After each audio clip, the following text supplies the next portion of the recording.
Silas Beckett hadn't spoken to a woman in 7 years.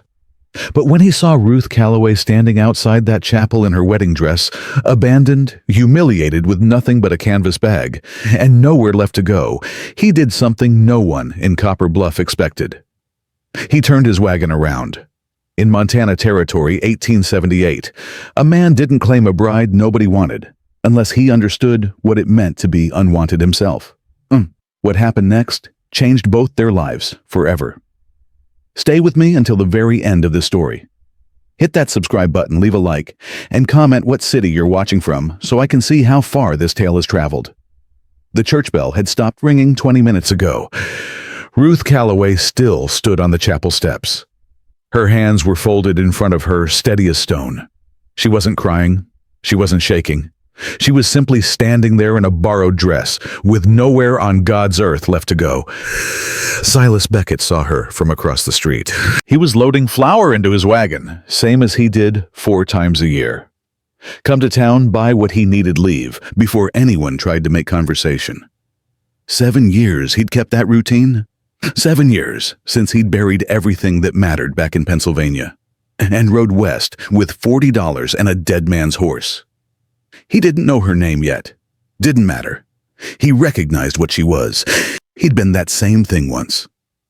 "That's Ruth Calloway," Henry Osborne said, stepping out of the general store, wiping his hands on his apron like he always did when gossip was about to pour out of him. "Been standing there since Garrett Phelps sent his brother to call off the wedding. Didn't even come himself. Sent his brother Silas. Can you imagine?" Silas tightened a rope on the wagon. Said nothing. "Phelps found himself a banker's daughter from Helena. Eleanor Ridley. Got money got. Family name got. Everything Ruth ain't got." Henry shook his head. I left her standing right there in front of the whole town. Reverend Whitfield had the Bible open and everything. "Not my concern," Silas said. "No, I reckon it ain't." Henry leaned against the doorframe. "But here's the thing, Crowley. I mean Beckett. Mrs. Hargrove says Ruth can't stay at the boarding house no more. Says a jilted woman's bad for business. Drives respectable customers away." Silas pulled his hat lower. "Still not my concern. She's got no people, Silas. Parents died 2 winters back. Scarlet fever took 'em both inside a week. Cousin took the family land, said a single woman got no legal right to property. She's been working for Hargrove, scrubbing floors and washing linens, just to keep a roof." Henry paused. "Stage leaves day after tomorrow. Don't know where she'd even go. Plenty of towns out west. Plenty of graves out west, too. Woman alone with no money, no connections." Henry's voice dropped. "You know what happens." Silas climbed onto the wagon seat. He took up the reins. The horse shifted, ready to move.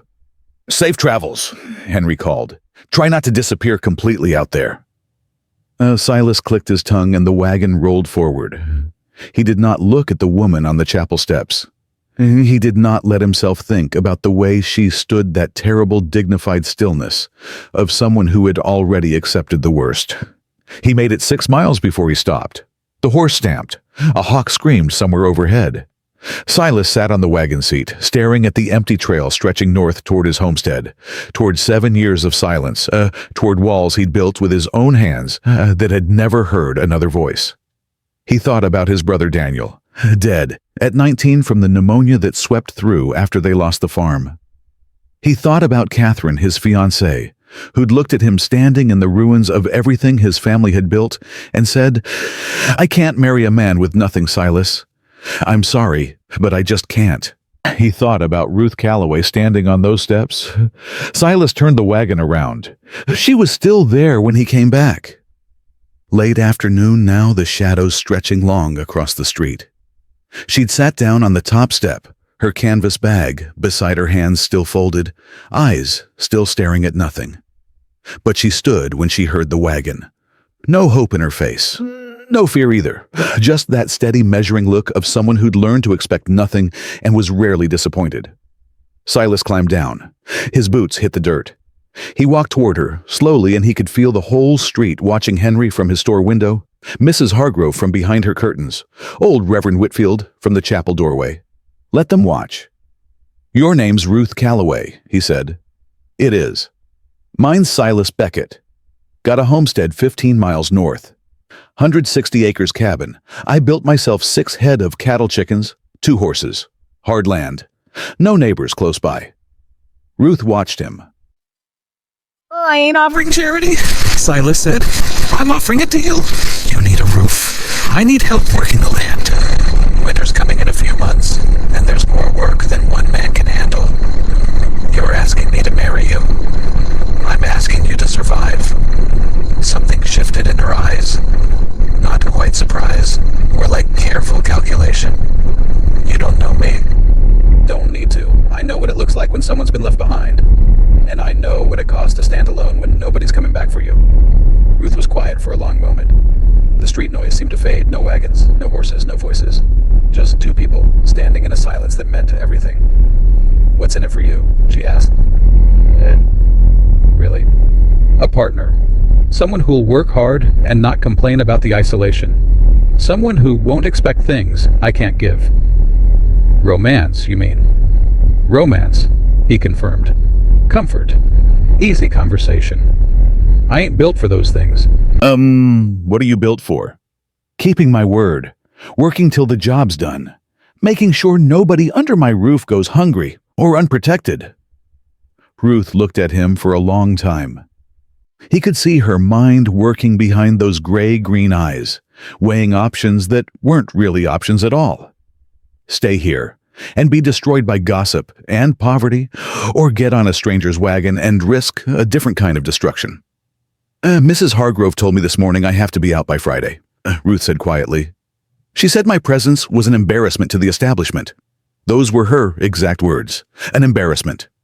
Mrs. Hargrove's a fool. Maybe. But she's a fool who controls the only bed I've got. Ruth picked up her canvas bag. It was small. Everything she owned in the world fit inside it. If we do this, we do it legal, proper, in front of the Reverend. Wouldn't have it any other way. And you understand, this is a business arrangement. I'll cook clean, tend the garden, help with whatever needs doing. But I'm not property. I'm not a servant. If I'm your wife, I expect to be treated like one. You'll have my name and my protection. You'll eat before I do. You'll sleep by the fire while I take the loft. Nobody touches you, threatens you, or disrespects you while I'm breathing. Something flickered across Ruth's face, something she tried to hide but couldn't quite manage. All right, she said. I'll come with you. Silas nodded. Reverend's right inside. We'll do it now. Reverend Whitfield, it turned out, was a thin man with spectacles and a permanent look of worry. He looked from Silas to Ruth and back again, like he'd been handed a puzzle with missing pieces. Mr. Beckett, he said carefully, this is highly unusual. Unusual ain't illegal, Reverend. Can you marry us or not? Marriage is a sacred covenant. It requires prayer, reflection, counseling. It requires 2 willing people and a man of God, Silas said. We got all 3, unless you're not willing. Whitfield turned to Ruth. Miss Calloway, I must ask, are you entering this freely? No one is compelling you. No one's compelling me, Reverend. I'm choosing this. You understand you're binding yourself to a man you've known for... He checked his pocket watch as if it could measure the absurdity. Perhaps 30 minutes.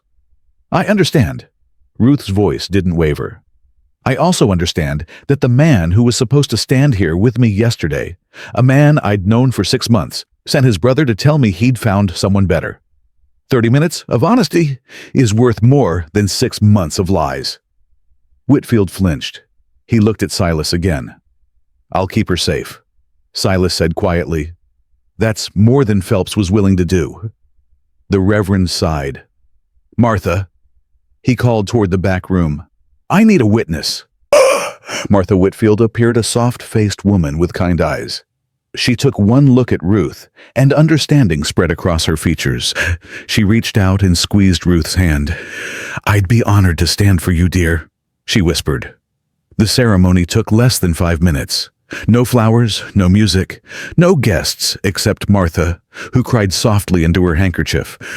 Reverend Whitfield read the words from his worn book, stumbling in places, as if the familiar phrases carried different weight today. Do you, Silas Beckett, take this woman? I do. Do you, Ruth Calloway, take this man? I do. Then, By the authority vested in me, I pronounce you husband and wife." Silas didn't kiss her. He extended his hand instead. Ruth looked at it, that rough, calloused working man's hand, and she took it. They shook once, firm and deliberate. A deal, sealed. Martha hugged Ruth at the door. "You've made a brave choice," she whispered. "I believe it's a good one." "Hey." Outside Mrs. Hargrove stood on the boardwalk across the street, arms crossed, watching with thin-lipped disapproval. "Well," she called out, loud enough for the whole street to hear. That didn't take long. Couldn't keep one man, so she grabbed the first stranger who'd have her. Some women have no shame. Ruth stiffened. Silas felt the way her whole body went rigid beside him, felt the hurt she was trying to swallow. He stopped walking. "Silas," Ruth murmured, "leave it." He turned toward Mrs. Hargrove. The woman was maybe 50 bony, and sharp, the kind of person who fed on other people's misery, like it was Sunday supper. "Ma'am," Silas said, his voice low and even, "you just ran a woman out of your establishment because she got jilted by a man who broke his word. That makes you the one who ought to be ashamed. Not her." Mrs. Hargrove's mouth opened, closed, opened again. "Well, I never. No, ma'am, I reckon you never." Silas took Ruth's arm gently. "Let's go." They walked to the wagon in silence. Henry Osborne was standing in his doorway, and he tipped his hat to Ruth with a small, respectful nod. "Mrs. Beckett," he said, first person to use her new name. Ruth's breath caught. "Mr. Osborne, you ever need anything, you send word. I'll make sure it gets on Silas's account." "Appreciate it, Henry," Silas said. He helped Ruth onto the wagon seat, then climbed up beside her. The horse moved forward, and Copper Bluff fell away behind them. They rode in silence for the first hour. Not the awkward silence of strangers who couldn't find words. Something different. The weighted quiet of two people processing what they'd just done. The road stretched north through open grassland. The summer sun hot on their shoulders, dust rising from the wheels.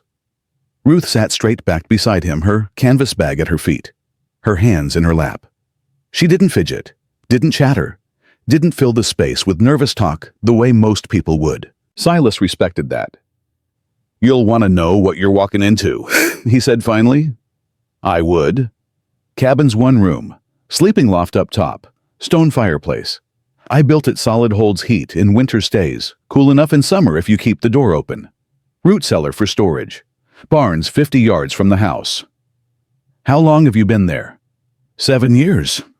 "Alone." "Alone." Ruth absorbed that. Why, it was the question everyone wanted to ask, but nobody dared. Why would a man who could clearly build and work and survive choose to do it in complete isolation for 7 years? "Had a life back in Pennsylvania," Silas said. "Lost it. All of it. Farm family, the woman I was supposed to marry. Left one night and never went back." "What happened?" "Bank took the farm after my father died. Couldn't keep up the payments. My brother Daniel got sick that same winter. Pneumonia. He was 19. Silas's jaw tightened. "My fiancée, Catherine, she told me she couldn't marry a man with no land and no future. Said she was sorry, but that was that." "She wasn't sorry," Ruth said quietly. Silas looked at her. "People who are truly sorry don't walk away," Ruth said. "They stay and help you rebuild. She wasn't sorry, she was just done." Something in Silas's chest shifted. In 7 years, no one had ever said that to him. No one had ever named the thing he'd felt, but couldn't articulate that Catherine's apology had been the cruelest part of all. "You're right," he said. "She was just done." They were quiet again. The land opened up around them, golden grass stretching to the foothills mountains, blue and distant against the sky. "My parents had a small farm outside of Billings," Ruth said after a while. "Nothing grand, but it was ours. When the scarlet fever came, it took them both inside 8 days. My mother went first. My father held on long enough to tell me to fight for the land." Her voice was steady, controlled. "My cousin Edgar showed up 3 weeks later with a lawyer. Said a single woman couldn't hold property. Judge agreed. I lost everything in one afternoon. Judge was wrong. Judge was paid. Edgar made sure of that." Ruth's hands tightened in her lap. "I went to the boarding house because I had nowhere else. Scrubbed floors for Mrs. Hargrove for 14 months. When Garrett Phelps proposed, I thought maybe things were turning around. He was older widowed, had a lumber business. It wasn't love, but it was respectable. It was a future. How long? 6 months of courtship.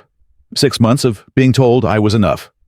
Then Eleanor Ridley came to town with her father's money and her family's name, and suddenly I wasn't enough anymore. Silas said nothing for a moment. Then, man who breaks his word ain't worth the ground he walks on. Doesn't matter who he marries instead. That's what I keep telling myself. Ruth paused. Some days, I even believe it. The sun was dropping toward the mountains when they reached the homestead. Silas pulled the wagon to a stop and sat there suddenly, seeing his place through a stranger's eyes. The cabin was small. Rough-hewn logs, sawed roofstone chimney. The yard was bare dirt. The fence needed mending in 3 places. Everything looked like what it was, a solitary man's outpost, built for function, not comfort. It ain't much, he said quietly. Ruth climbed down without waiting for help. She walked to the cabin, then turned slowly, taking in the barn, the garden plot, the grazing land, the mountains rising in every direction. When she turned back, her face had changed. Not disappointment, something else entirely. When I lost my parents' farm, she said, I swore I'd never have land again. Because having it and losing it was worse than never having it at all. She looked at the rough cabin, the bare yard, the wild land stretching endlessly. But standing here right now, I think I was wrong about that. It's yours now too, Silas said. Long as you want it. Then let's get to work. By nightfall, Ruth had already changed the cabin. Not physically, the walls were the same, the furniture hadn't moved. But there was a fire burning in the hearth, and the smell of coffee and frying salt pork filled the air. And something about the light and warmth made the place feel different, alive. Silas came in from tending the horses and stopped in the doorway. Ruth was at the cookstove sleeves, rolled up hair tied back, moving with the focused efficiency of someone who found purpose in work. Sit down, she said without turning around. Food's almost ready. He sat. She put a plate in front of him, salt, pork, beans, cornbread, she'd made from supplies she'd found in his stores. You made cornbread, he said. Found the meal in your stores. Hope you don't mind. Haven't had cornbread in 7 years. Ruth paused, looked at him. 7 years without cornbread. That might be the saddest thing I've heard all day, and I had a very sad day. Something happened to Silas's face. Something unfamiliar. It took him a moment to recognize it. He was almost smiling.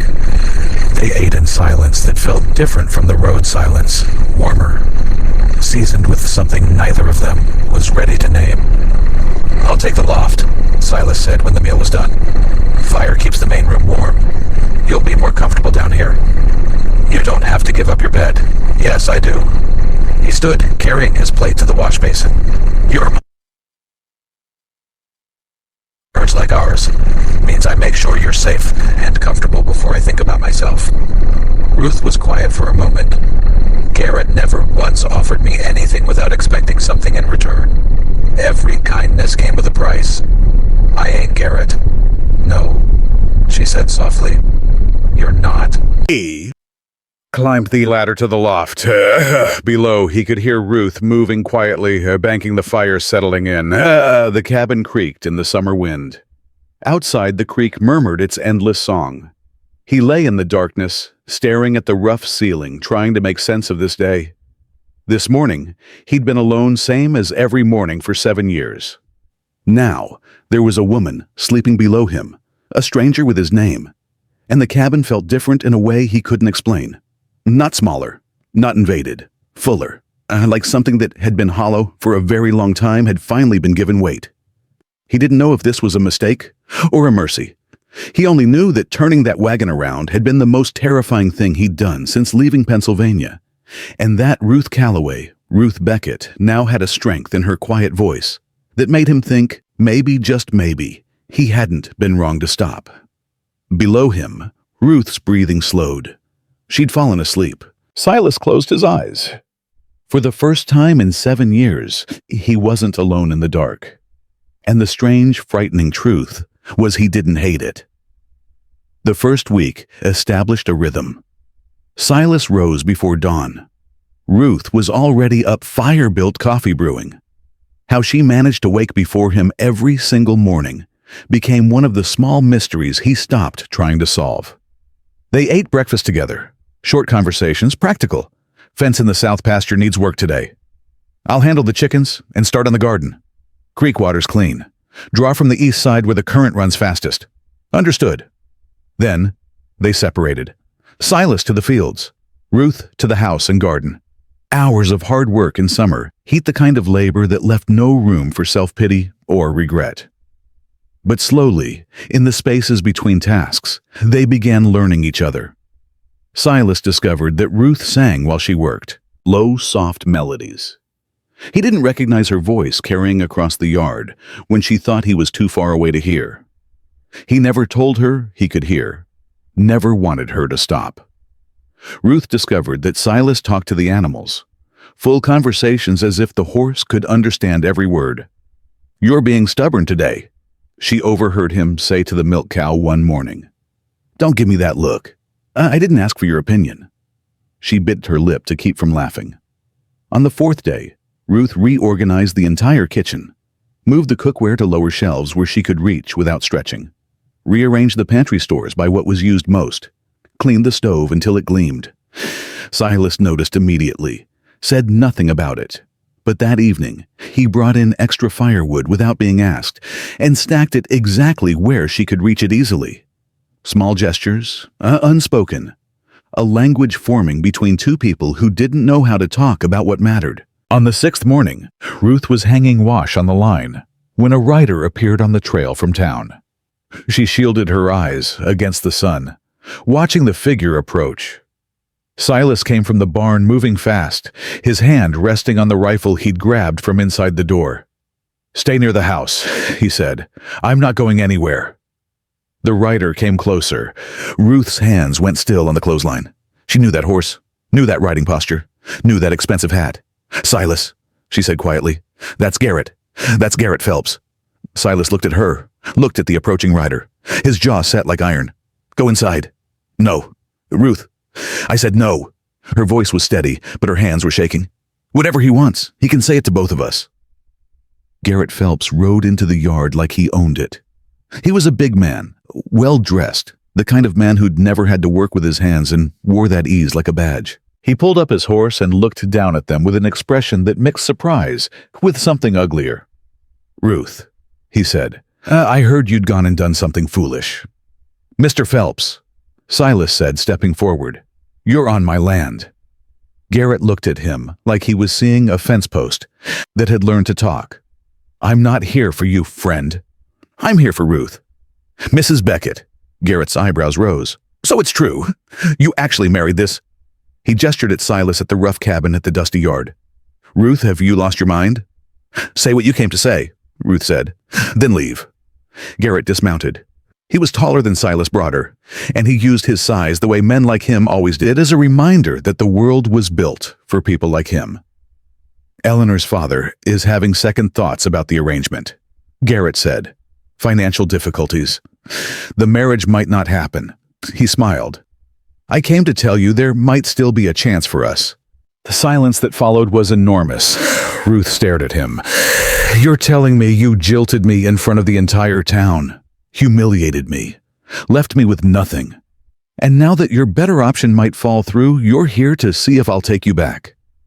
I'm offering you a real-life Ruth, a proper house, a business standing in the community. Not," he waved dismissively at the homestead, "this. This," Ruth said, "is my home. You've been here a week, and in that week I've been treated with more respect than you showed me in 6 months." Garrett's face darkened. "You're making a mistake." "No." Ruth's voice was quiet, but something in it could have cut steel. "I made a mistake when I said yes to you, when I believed a man who saw me as a placeholder, until someone with more money came along. That was the mistake. This," she gestured at Silas at the cabin at the land around them. "This is the correction." Garrett stepped forward. Silas stepped between them. "She gave you her answer," Silas said. "And I wasn't asking you. You're on my land talking to my wife. I'm making it my business." Silas didn't raise his voice. Didn't need to. She said no. That means you get on your horse and ride back the way you came. Now. Garrett looked between them. Something shifted in his expression. The dawning realization that he'd lost something he hadn't valued until it was gone. "You'll regret this," he said to Ruth. "I don't think I will." Garrett mounted his horse. Looked down at them one last time. "That offer won't come again." "Good," Ruth said. He rode away. They watched until the dust settled and the trail was empty. Ruth's hands were shaking badly now. She pressed them flat against her thighs, trying to stop the trembling. Silas saw it. "You all right?" he asked. "I'm fine." "You're shaking." "I'm angry. There's a difference." She took a breath, released it slowly. 6 months, Silas. 6 months he told me I was what he wanted. And then I wasn't. And now his better deal falls apart, and he comes here expecting me to be grateful for scraps. You deserve better than scraps. Ruth looked at him. Really looked at him as if seeing him clearly for the first time. This quiet, rough, solitary man who'd turned his wagon around for a woman he didn't know, who'd faced down Mrs. Hargrove without raising his voice, who'd given up his own bed without being asked and never mentioned it again. "Yes," she said softly. "I'm beginning to think I do." That night, after supper, they sat on the cabin steps, watching the sunset. The sky burned gold and copper above the mountains, and the air smelled of sage and warm grass. Silas? Yeah. Thank you. For today. For stepping between us. Didn't do anything you couldn't have handled yourself. Maybe not, but you didn't have to. And you did it anyway. She was quiet for a moment. Nobody's ever stood up for me like that. Not once in my whole life. Silas turned one of his wooden carvings over in his hands, a small horse he'd been working on for weeks. He held it out to her. "What's this?" Ruth asked. "Made it before I came back for you. Night before. Couldn't sleep, so I carved. Didn't know why I was making it." He paused. Maybe some part of me already knew. Ruth took the small horse carefully. It was beautiful, rough, but detailed, full of the kind of attention that came from caring about something too much to rush it. "It's beautiful," she whispered. "It ain't much. It's the most anyone's given me in 2 years." Her fingers closed around it gently. "I'll keep it forever." They sat together as the light faded, and somewhere in that silence, something shifted between them. Not love, not yet. Something quieter. Something like the first warm day after a long winter, when the ground softens just enough to remind you that things can grow again. Ruth held the small, carved horse against her heart, and Silas sat beside her, close enough that their shoulders almost touched, and for the first time in 7 years, the silence on his homestead didn't feel like loneliness. It felt like a beginning. 3 weeks changed the homestead in ways Silas couldn't have predicted. Ruth didn't just work. She transformed. The kitchen became hers within days.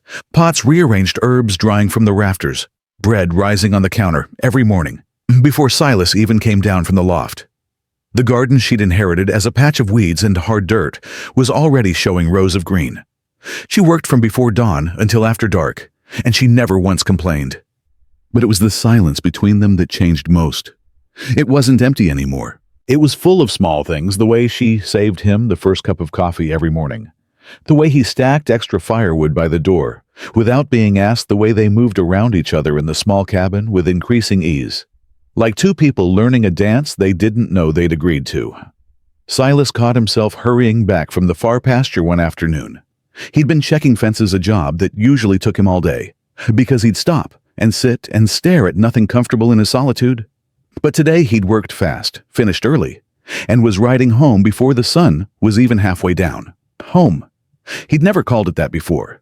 It had always been the place, or the homestead. Now it was home. And the reason was standing in the garden with dirt on her hands, and her hair coming loose from its knot, humming one of those songs he pretended not to hear. "You're back early," Ruth said, shielding her eyes. "Fence was in better shape than I thought." "Liar. You rushed." Silas swung down from the horse. "Maybe." "Why?" He tied the horse to the rail and stood there for a moment, trying to find words for something he didn't fully understand. Quiet out there feels different now, he said finally.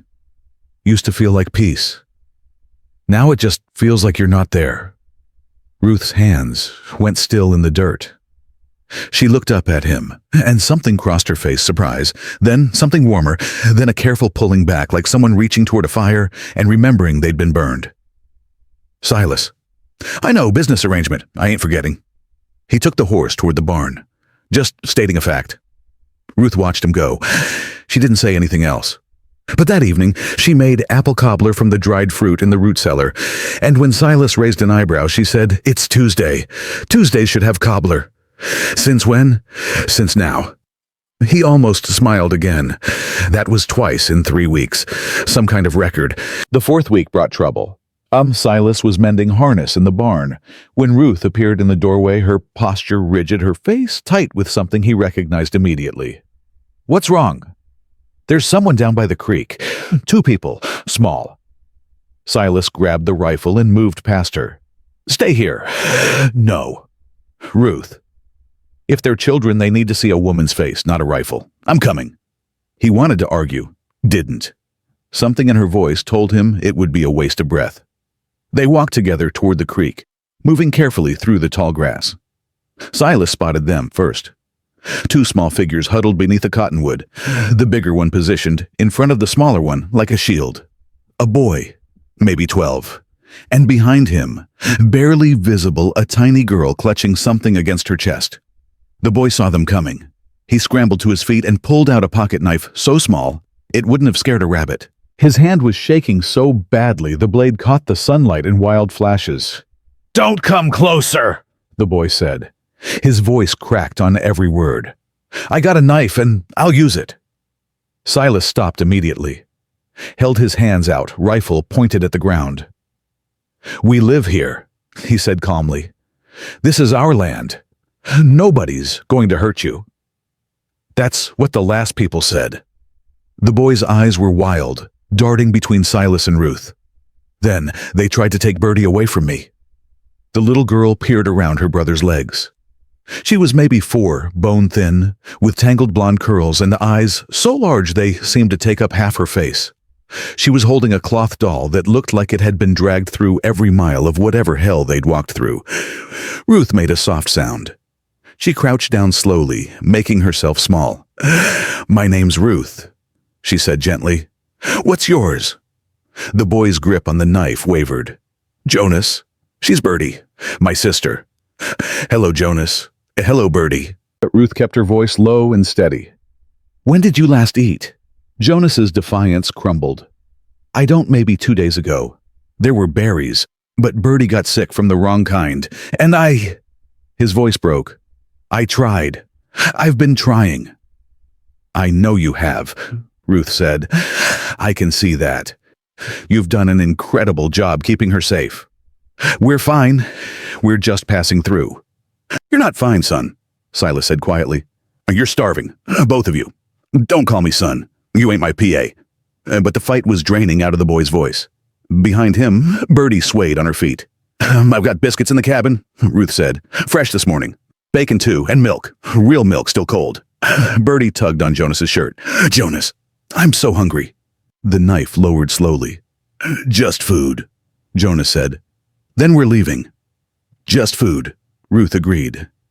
They walked back to the cabin. Bertie stumbled twice, and the second time Ruth picked her up without asking. The little girl didn't resist. She laid her head on Ruth's shoulder and closed her eyes, and Jonas watched with the desperate alertness of someone who'd learned that trusting people got you hurt. Inside, Ruth worked fast. Biscuits warmed on the stove bacon, sizzling in the pan. 2 cups of cold milk set on the table. She put the plates in front of the children and stepped back. For a moment, neither child moved. Then Bertie grabbed a biscuit with both hands, and Jonas seized a piece of bacon, and they ate with the frantic desperation of true starvation. Silas and Ruth exchanged a look. Whatever had happened to these children, it was bad. They waited until the worst of the hunger had passed, until the eating slowed from desperate to merely eager. "Where are your folks, Jonas?" Silas asked. The boy's hand froze. He set the bacon down carefully. "Dead," he said. "Typhoid, both of them, 4 weeks ago." Ruth's hand went to her throat. 4 weeks. Where have you been? Walking. Our homestead was about 40 miles southeast. After Ma and Pa died, the neighbors came. Said they'd find families for us. Jonas's jaw tightened. They wanted to split us up. One family for me, different family for Bertie. Said nobody could take both. So you ran, Silas said. We left. There's a difference. Where were you heading? West. Heard there's settlements in Oregon where people need workers. I'm strong enough, and Bertie's quiet. She don't cause trouble. Oregon's 1,000 miles from here, Jonas. We made it this far. You barely made it this far. Silas leaned forward. Another week out there and you'd both be dead. You know that. Jonas's eyes filled. He blinked. I'm not you here and fighting it. Beside him, Bertie had stopped eating. She was staring at her brother with confused worry. Jonas said, she whispered. I'm fine, Bird. But his voice was raw. I'm fine. Ruth sat down across from them.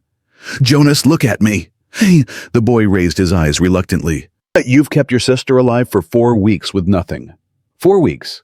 That's not just brave, that's extraordinary. Most grown men couldn't do what you've done. Didn't have a choice. Yes, you did. You could have let them split you up. Could have gone to a family that would feed you and give you a bed and let someone else worry about Bertie. But you didn't. You chose her. Every single day for 4 weeks you chose her. Jonas's composure cracked. A tear escaped down his dirty cheek. Ruth looked at Silas. He saw the question in her eyes, the hope, the thing she was asking without words. Ruth, he said carefully. We have room, she said. We have food. There's more work here than 2 people can handle, and they have nowhere else to go. Taking on 2 children is different than what? Than taking on a stranger you married in 5 minutes. Her eyes held his. You turned your wagon around for me. I'm asking you to do the same thing for them. Jonas was watching them, barely breathing. Bertie had pressed herself against his side, sensing the weight of the moment without understanding it. Silas looked at the boy, 11 or 12, trying to be a man carrying a burden that would have crushed most adults. He looked at the little girl with her enormous eyes and her ragged doll. He thought about himself at 22, alone, broke, heading west because there was nothing behind him. All right, he said. They can stay. Jonas's head snapped up. Both of us together. Both of you, together. But there are rules. You work. You respect Ruth. You don't take stupid risks. Yes, sir, I can do anything if Bertie stays with me. Then it's settled. Ruth's face transformed. Relief and joy and something deeper purpose flooded her expression. She stood and moved to the children. First things first. Baths, clean clothes, and sleep. You're both exhausted. We don't need charity, Jonas said. But the fight was gone from his voice.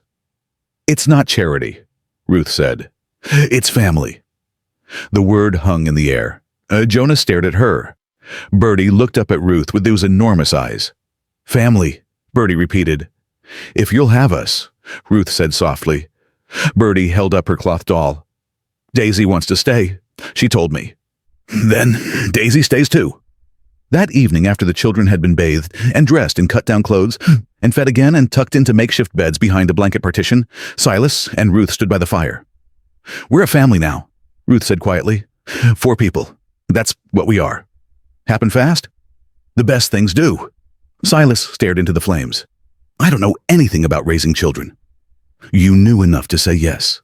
That's where it starts. What if I fail them? You won't. I watched you today, the way you talked to Jonas, calm and honest.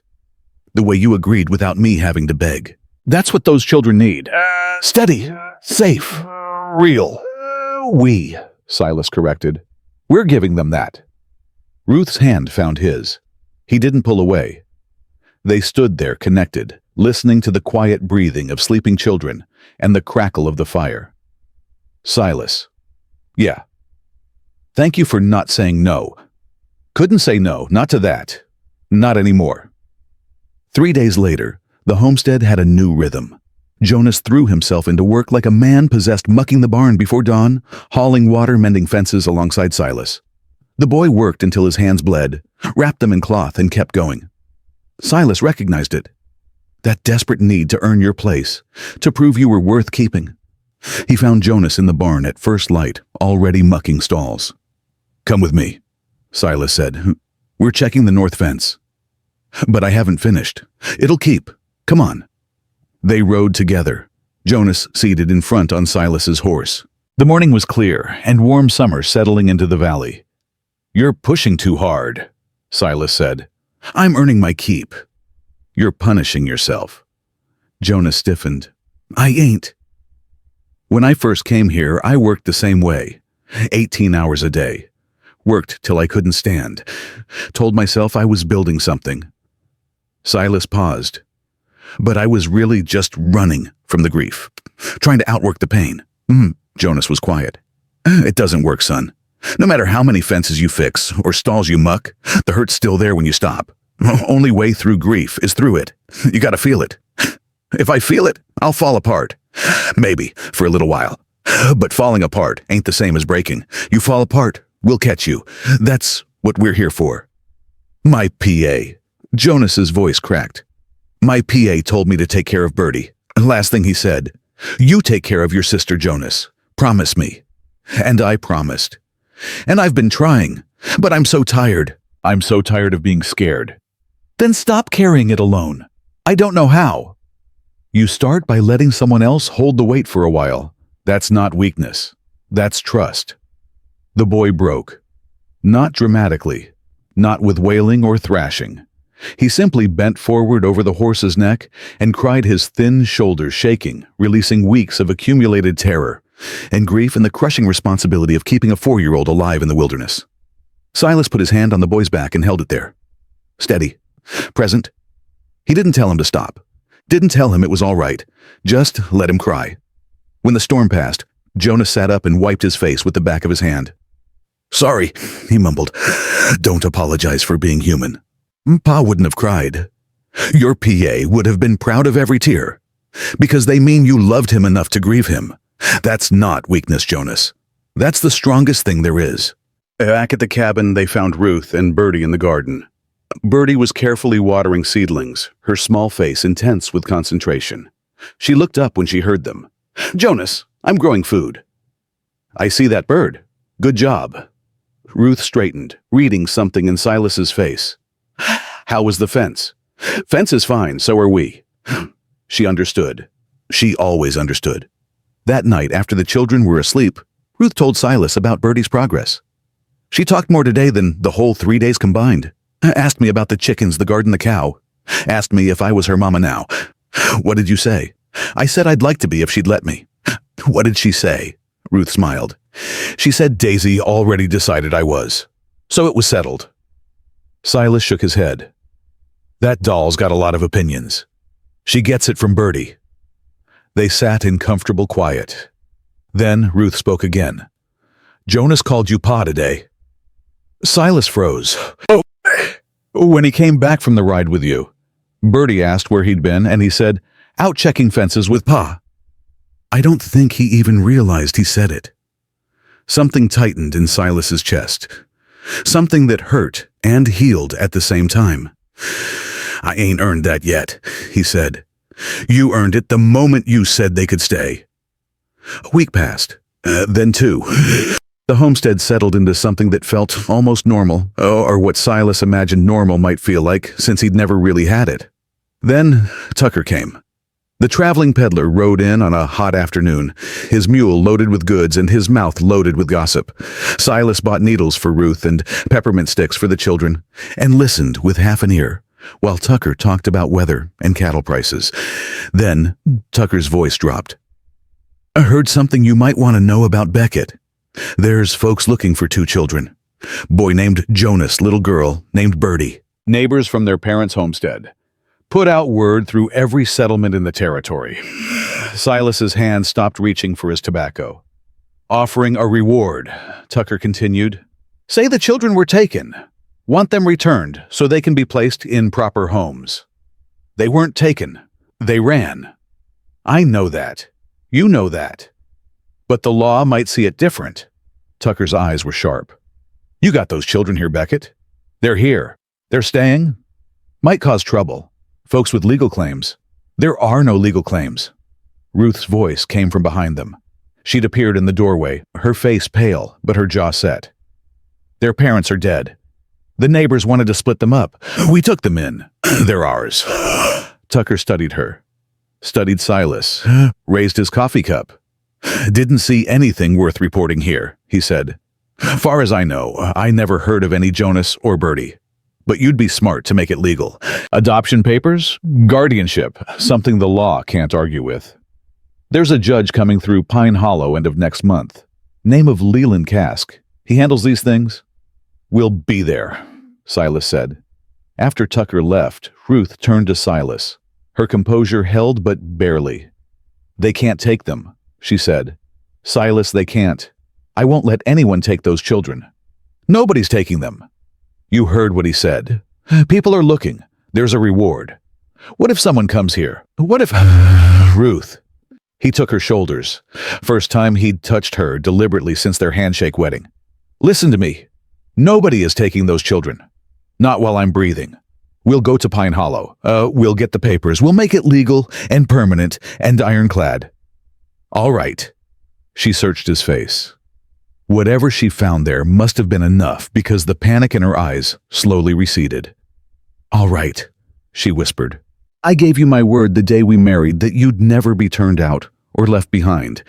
That goes for Jonas and Bertie too. They're family. And family doesn't get taken apart. Not here.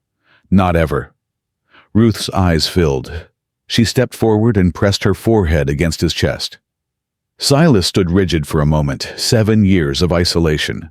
Didn't dissolve overnight. Then slowly, carefully, he brought his arms around her. They stood like that in the afternoon heat holding each other, and it wasn't about romance or desire. It was about two people who had lost everything discovering that together they could protect what mattered most. Mama. They pulled apart.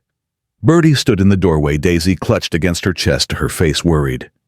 Are you sad, Mama? Ruth wiped her eyes and crouched down. No, sweetheart, I'm not sad. Then why are you crying? Sometimes people cry when they're grateful. When they have something so precious, they're afraid of losing it. Bertie, consider this. Like how I feel about Daisy. Exactly like that. Then don't be scared. Bertie walked forward and wrapped her small arms around Ruth's neck. I won't let anyone take us away. Jonas has a knife. Ruth laughed through her tears. That's very reassuring, sweetheart. Also, Pa's really big. He'll scare them. From the doorway, Silas felt something crack open inside him. Not break open.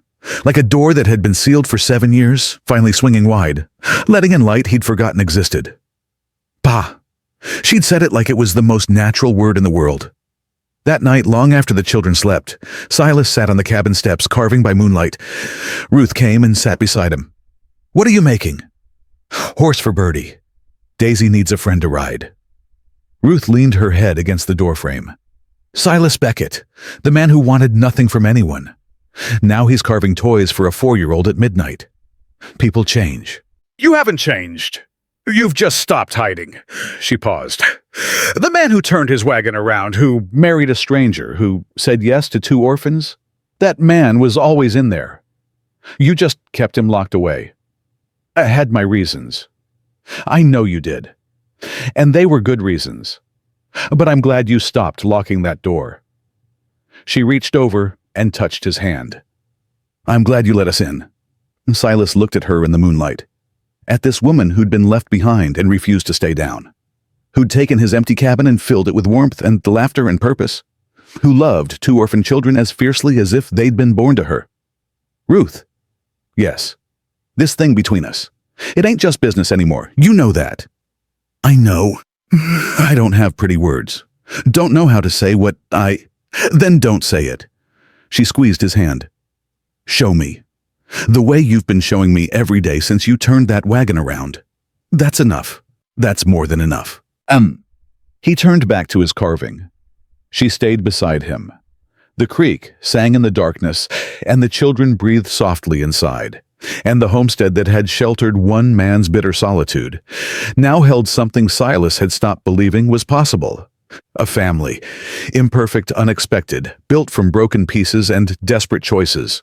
but real. Unshakably, undeniably real. And somewhere out there, Judge Leland Cask was coming to Pine Hollow. A man with the legal power to make this family permanent or tear it apart. Silas carved steadily, his hands sure on the wood, and planned for the fight ahead. They left for Pine Hollow on a Monday morning, all four of them in the wagon. Jonas sat up front with Silas, his back straight, his jaw tight. Ruth held Birdie in the wagon bed, the little girl clutching Daisy against her chest and chattering about everything they passed. But underneath the chatter, tension ran through all of them like a wire pulled taut. What if the judge says no? Jonas asked, quietly, low enough that Birdie couldn't hear. He won't, Silas said. But what if he does? What if he decides we should go back? What if he splits us up? Jonas, look at me. Silas waited until the boy met his eyes. I made you a promise. Nobody splits this family. Not neighbor, not God himself. What did I tell you about calling me, sir? A ghost of a smile. Yes, Pa. They camped that night beside a creek. Ruth made Johnny cakes on a flat stone, and Birdie insisted on helping her small hands patting the dough, with more enthusiasm than skill. Jonas sat close to the fire, whittling a stick into a sharp point with the pocket knife he still carried everywhere. You won't need that tomorrow, Ruth said gently. I always need it. Jonas didn't look up. Pa taught me that. Always be ready. Your PA was right about a lot of things, Silas said. But being ready doesn't mean being afraid. There's a difference. I ain't afraid. Didn't say you were. Jonas carved in silence for a moment. What was the judge's name again? The one Tucker mentioned. Leland Cask. You know anything about him? No. But we've got a lawyer, Richard Morrison. Henry Osborne recommended him. He's honest. Honest lawyers, Jonas muttered. My PA said those were like honest rattlesnakes. Might exist, but you'd be a fool to count on it. Your PA sounds like he was a smart man. Smartest man I ever knew. Jonas's voice thickened. Didn't save him, though. Birdie crawled into Ruth's lap, yawning. Mama will be peppermint sticks in town. I'm sure there will be sweetheart. Jonas said the judge might take us away. Is that true? The silence was sudden and heavy. Jonas froze. Ruth's arms tightened around Birdie. Nobody's taking you anywhere, Ruth said firmly. We're going to town to sign papers that say you're ours forever. That's all. Promise. Promise. Daisy wants you to promise, too. Ruth kissed the top of Birdie's head. I promise Daisy, too. Birdie settled against Ruth's chest, satisfied. Within minutes, she was asleep. Jonas watched his sister with an expression that was far too old for 12. She trusts you, he said to Ruth. Completely. No hesitation. And you don't? I trust you both. I just don't trust the world. He set down his whittling. Every time I thought things were getting better, when Pa said the crop was coming in good, when the neighbors said they'd help after the funeral, something worse came. I'm waiting for the worst part. Maybe this time is different, Ruth said. Maybe, but I can't stop waiting. Silas understood that boy down to his bones. The inability to trust good fortune, the constant bracing for impact. He'd carried that same vigilance for 7 years before Ruth walked into his life. Jonas, Silas said. You listening? Always. The waiting doesn't stop on its own. You have to choose to stop it. One day, one moment at a time. You have to decide that what you've got right now is real, even though everything before taught you it wasn't. How did you do it? Stop waiting. I'm still working on it. But having you all here, that helps. Hard to expect the worst when the best is sitting right in front of you. Jonas looked at him, at Ruth, at Birdie sleeping in Ruth's arms. Then he nodded slowly, and something in his face relaxed, just enough to make him look for one moment like the 12-year-old boy he actually was. They reached Pine Hollow by midday. The town was busier than Silas remembered. More wagons, more people, a new building going up next to the general store. Progress creeping steadily into the territory. Henry Osborne spotted them immediately. Beckett family, Lord, look at you all. Those children have filled out since Tucker mentioned them. Henry, Silas said, we're here to see Morrison and the judge. Henry's face sobered. Judge Cask arrived yesterday, set up in the back room of the hotel. He's been hearing cases all morning. He leaned closer and dropped his voice. Fair warning, Silas. Cask's got a reputation. Strict. By the book. Doesn't much care for unconventional arrangements. Our arrangement's about to become very conventional, Ruth said. That's why we're here. Just be prepared is all I'm saying. Man's not known for his warmth. Richard Morrison's office was above the bank, cluttered with law books and papers. Morrison was thin, precise, with ink-stained fingers and spectacles that wouldn't stay on his nose. He'd already prepared the guardianship and adoption papers, based on information Silas had sent ahead by letter. The legal situation is straightforward, Morrison said, spreading documents across his desk. Parents deceased, no surviving relatives, with documented claims. The children fled of their own volition. You've provided shelter, food, and care for over a month. All of this favors your petition. Then what's the problem? Silas asked. Judge Cask. Morrison pushed his spectacles up. He's thorough. He'll want to inspect your circumstances personally. He'll interview the children separately. And he has a particular concern about how shall I put this marriages of convenience being used to create the appearance of family stability. Ruth stiffened. Our marriage is legal. I'm not questioning that, Mrs. Beckett. I'm telling you what Cask will question. A man who lived alone for 7 years suddenly marries a woman he met that same day, and within weeks takes in 2 orphan children. Cask will want to be certain this isn't an arrangement designed to acquire free labor. Free labor? Silas's voice went dangerous and low. Those are my children. I know that. You know that. We need Cask to know that. Morrison stacked the papers neatly. My advice. Be honest. Be yourselves. Let the children speak for themselves. And whatever you do, don't lose your temper. Silas and Morrison exchanged a long look. I'll do my best. Do better than your best. Cask has denied adoptions before. He takes it seriously. They left Morrison's office and walked to the hotel. Jonas held Bertie's hand, his knuckles white. Ruth walked beside Silas, close enough that their shoulders touched. We'll be fine, she said, more to herself than to him. We'll be fine, he repeated. Judge Leland Cask was not what Silas expected. He'd imagined a large man imposing. Instead, Cask was small, thin-faced, maybe 60, with sharp, gray eyes that missed nothing and a voice that carried the weight of someone accustomed to being obeyed. He sat behind a makeshift desk in the hotel's back room, his black coat buttoned to the throat, despite the summer heat.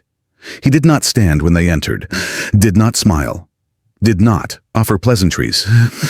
Mr. and Mrs. Beckett, he said, looking at the file Morrison had submitted. I've reviewed your petition. Sit down. They sat. Jonas and Bertie remained standing until Cask looked at them. You two children. There are chairs. Jonas pulled a chair close to Bertie, and they sat together, the boy's arm around his sister's shoulders. Cask watched this with no visible reaction. Mr. Beckett, I'll be direct. Your petition raises several concerns, such as you lived alone for 7 years, with no social connections, no church membership, no community involvement. Your marriage was conducted the same day you met your wife with no courtship period and no witnesses beyond the Reverend and his wife. Cask's eyes moved to Ruth. Mrs. Beckett, prior to this marriage, you were publicly jilted by another man and had no means of supporting yourself. That's correct, Ruth said evenly. And within weeks of this hasty marriage, you took in 2 runaway children whose neighbors had been arranging proper placement. Their neighbors were splitting them up, Silas said. Their neighbors were following standard practice for orphan children in the territory. One family takes one child, another takes the other. It may not be ideal, but it ensures each child receives adequate care. It rips families apart, Ruth said. It places children in stable homes, Mrs. Beckett. Which brings me to my central concern. Cask folded his hands on the desk. How can I be certain that 2 people who have known each other for barely 2 months, living on an isolated homestead, with no community oversight, are suitable parents for these children?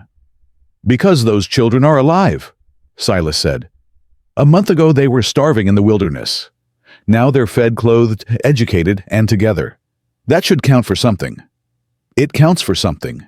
It doesn't count for everything. Cask turned to Morrison. I'll need to speak with the children privately. Of course, Morrison said. No! Jonas said suddenly. Every head turned toward him. I'm not leaving Bertie alone with a stranger, Jonas said. His voice shook, but he didn't back down. Last time adults wanted to talk to us privately, they tried to put us in separate wagons. Cask studied the boy. Young man, I'm a judge of the territorial court. I'm not going to harm you or your sister. That's what the neighbors said too. The room went silent. Cask's expression shifted almost imperceptibly, not softening exactly, but something moved behind those sharp eyes. I'll speak with both of you together, Cask said. Will that be acceptable? Jonas looked at Silas. Silas nodded. All right, Jonas said. Together. Mr. and Mrs. Beckett, Mr. Morrison, please wait outside. Ruth knelt beside Bertie. Sweetheart, the judge wants to talk to you and Jonas for a few minutes. We'll be right outside the door. Why can't you stay? Because the judge needs to hear from you. Just you and Jonas. Tell him the truth about everything. All right? Bertie clutched Daisy tighter. Will you be here when I come out? I will always be here when you come out. Always. The door closed. Silas, Ruth, and Morrison stood in the narrow hallway. The walls felt like they were closing in. Ruth's hands were clasped so tightly her knuckles had gone white. What's he asking them? She whispered. Standard questions, Morrison said. How they're treated. Whether they feel safe. Whether they want to stay. Of course they want to stay. Then they'll say so, and then that will carry significant weight. Minutes passed. 5. 10. Silas paced the short hallway, his boots hitting the floorboards in a steady, heavy rhythm. Ruth stood perfectly still, her eyes fixed on the closed door. What if he's convincing them? She said. What if he's telling them they'd be better off somewhere else? Jonas is vulnerable. He wants to trust authority, even when authorities failed him. What if... Ruth. Silas stopped pacing. Those children know who their family is. No judge is going to talk them out of that. You don't know that. I know Jonas. And I know Bertie. They're ours. The door opened. Cask appeared in the doorway. His face revealed nothing. Come back in. They filed in. Jonas and Bertie were still sitting together. Bertie was smiling. Jonas's face was unreadable. Cask returned to his desk and sat down.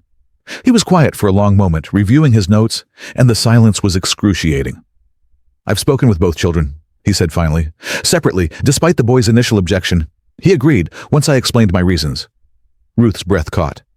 The girl Bertie told me. Cask paused, and something changed in his voice. Just slightly.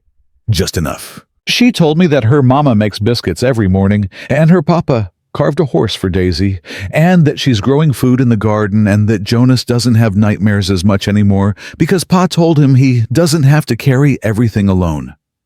Ruth pressed her hand over her mouth. The boy Jonas was more reserved.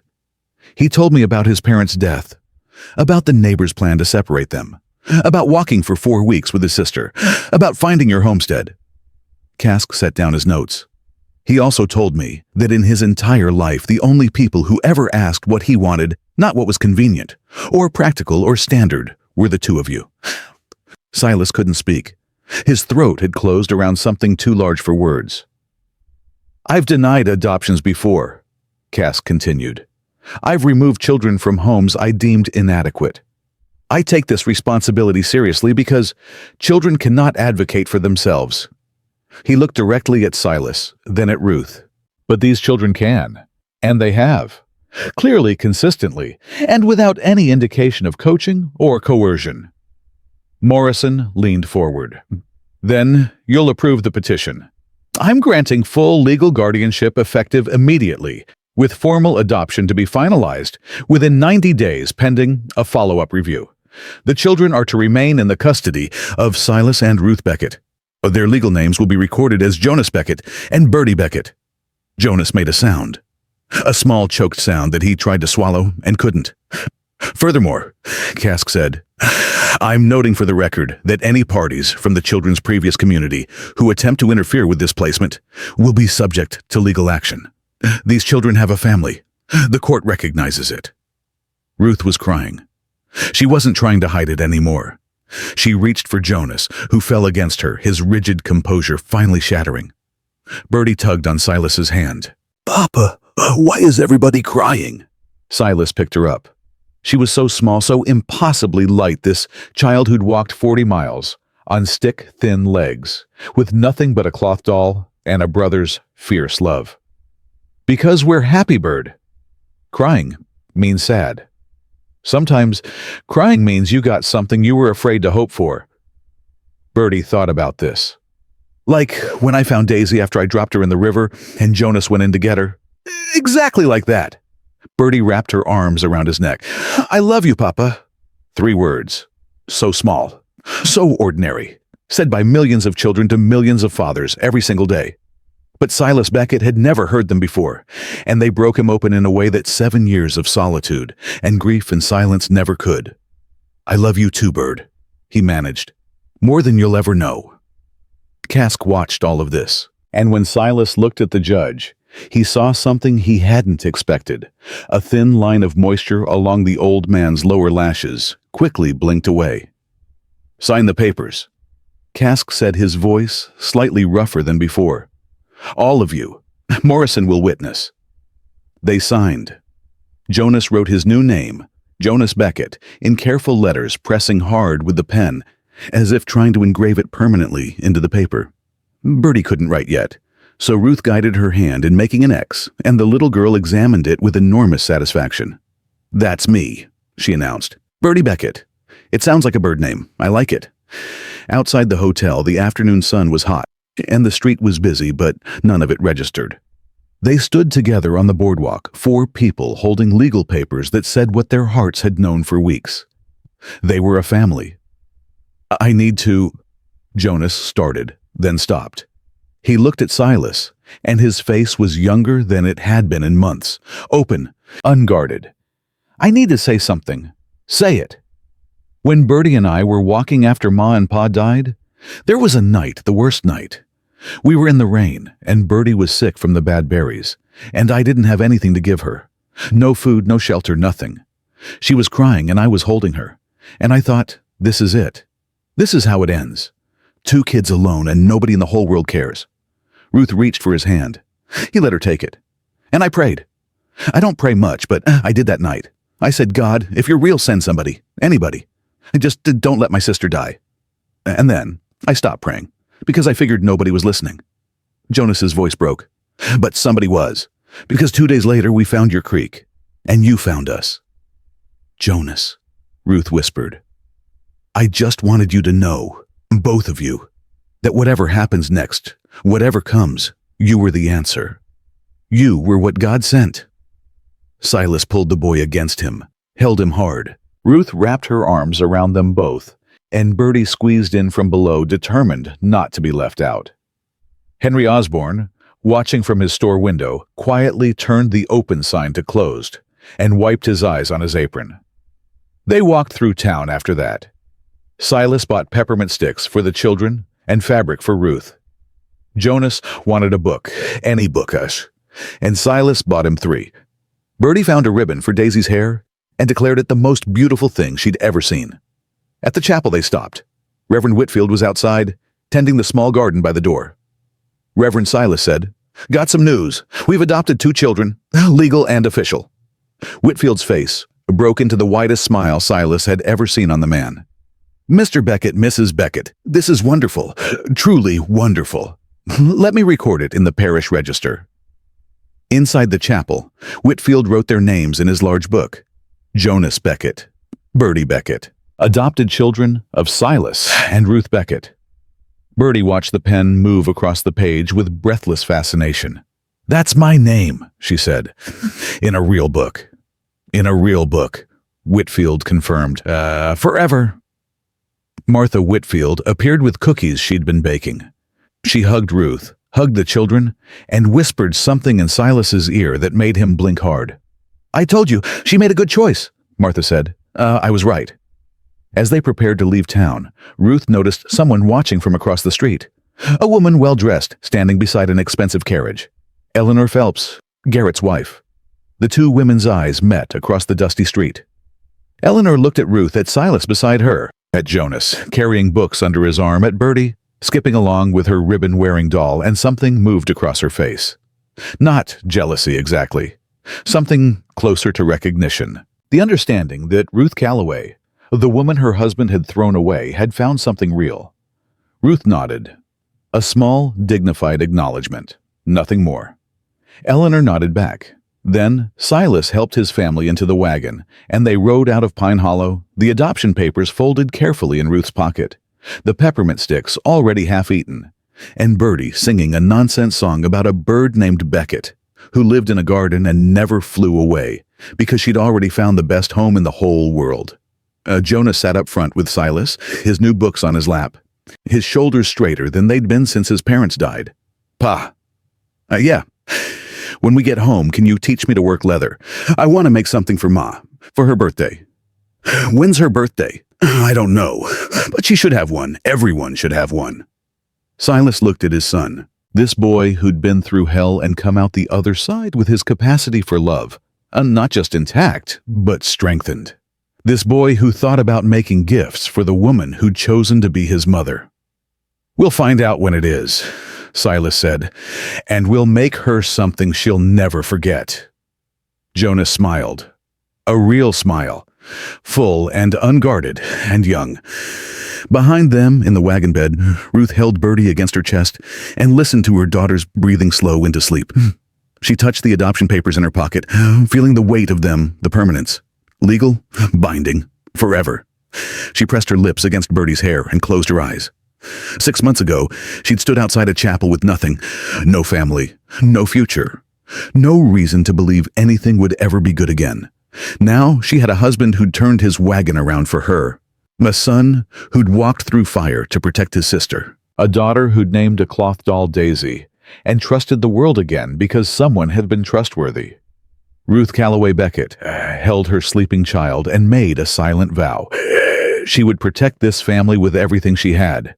Every breath, every ounce of strength, every fiber of the stubborn, unbreakable will that had kept her standing outside that chapel when everything inside her wanted to collapse. Nobody would ever take this away. Not ever. The ride home felt different than any journey Silas had taken in 7 years. Bertie slept most of the way curled against Ruth like a cat in sunlight. Jonas read one of his new books, lips moving silently over words, occasionally looking up to check that everything was still real, the wagon, the road, the family around him. Ruth hummed one of her quiet melodies, the adoption papers tucked safely inside her dress. And Silas drove. Steady hands on the reins, steady heart in his chest. For the first time since Pennsylvania, he wasn't heading towards solitude. He was heading towards something full. They were 2 miles from the homestead when Jonas closed his book and said, "Riders behind us." Silas glanced back. 2 men on horseback moving fast, closing the distance. "Oh, Ruth," Silas said quietly. "Take the children down into the wagon bed." "Silas! Now!" Ruth moved without further argument, pulling Bertie against her, pushing Jonas down. The boy resisted. "I can help." "You can help by keeping your sister safe. Do it." Jonas obeyed. Silas reached beneath the seat and laid the rifle across his lap. He didn't slow the wagon, didn't speed up, just kept the horse at a steady pace and waited. The riders came alongside. 2 men, trail dusty, rough-looking. The bigger one had a badge pinned to his vest, Deputy Sheriff Territorial. The smaller one Silas didn't recognize, but there was something in his face that said trouble. Sharp features, narrow eyes, the kind of man who enjoyed delivering bad news. "Silas Beckett," the deputy called out. "That's me." "Deputy Willis Territorial Sheriff's Office. Need you to stop the wagon." Silas pulled the horse to a halt. His hand stayed near the rifle. "What's this about?" Willis pulled a folded paper from his coat. "Got a complaint filed against you. Man named Edgar Pruitt from down near Billings. Says you're harboring 2 children, Jonas and Bertie, who were placed under community guardianship after their parents' deaths." Ruth sat up in the wagon bed, her face white. "Those children were never placed. They ran because the community wanted to split them up. Ma'am, I'm not here to argue the circumstances. I'm here to serve notice." Willis held out the paper. "Pruitt's filed a legal challenge to your adoption petition. Says he's got prior claim as the nearest appointed guardian. Pruitt! Jonas's voice came from the wagon bed, sharp with panic. Edgar Pruitt. He's the one who wanted to send Bertie to the Mercer family 40 miles away. He doesn't care about us. He just wants the reward. The smaller man spoke for the first time. The reward's got nothing to do with it, boy. Your parents' neighbors made lawful arrangements for your care. Running off doesn't change that. And who are you? Silas asked. Name's Virgil Holt. I represent Mr. Pruitt's interests in this matter. You're a lawyer? I am. Then you should know we've already been before Judge Kask. He approved the adoption this morning. Full legal guardianship signed and filed. Holt's expression didn't change, but something flickered in his eyes, surprise quickly masked. Judge Kask can approve what he likes. A legal challenge supersedes preliminary approval. There'll be a hearing. When? 2 weeks. Pine Hollow Courthouse. Until then, the children are to remain in your custody, but you're prohibited from leaving the territory. We ain't going anywhere, Silas said. Willis looked uncomfortable. He was a lawman doing his job, not a man who enjoyed separating families. I'm sorry about this, Mr. Beckett. Just delivering papers. You've delivered them. Anything else? No, sir, that's all. The riders turned and headed back toward town. Silas sat motionless on the wagon seat, the legal papers clenched in his fist, his knuckles white around the rifle. Ruth climbed up beside him. Her hands were trembling, but her voice was steel. They can't do this. Kask already approved it.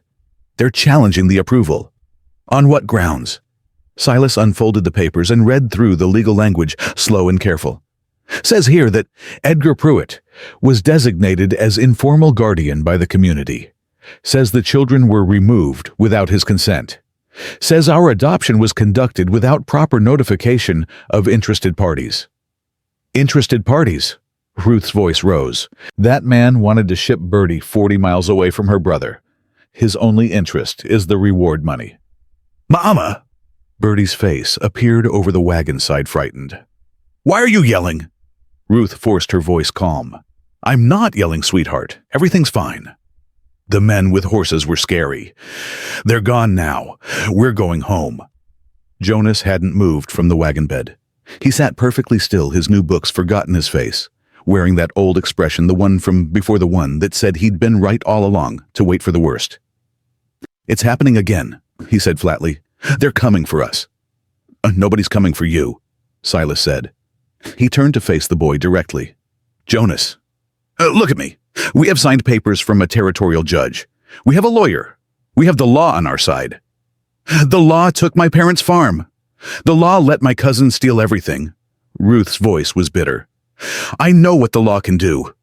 This is different. How? Silas set the rifle down, took both her hands.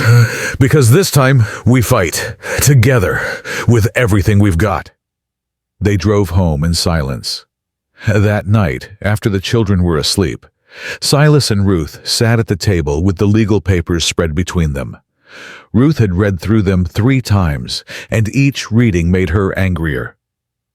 Pruitt's claiming he was their appointed guardian, but there was no formal appointment, no court order, just neighbors deciding among themselves who'd take which child. Morrison will know how to handle this. And if he can't, if this Holt is smarter, or Pruitt's got money to grease the right hands, then we find another way.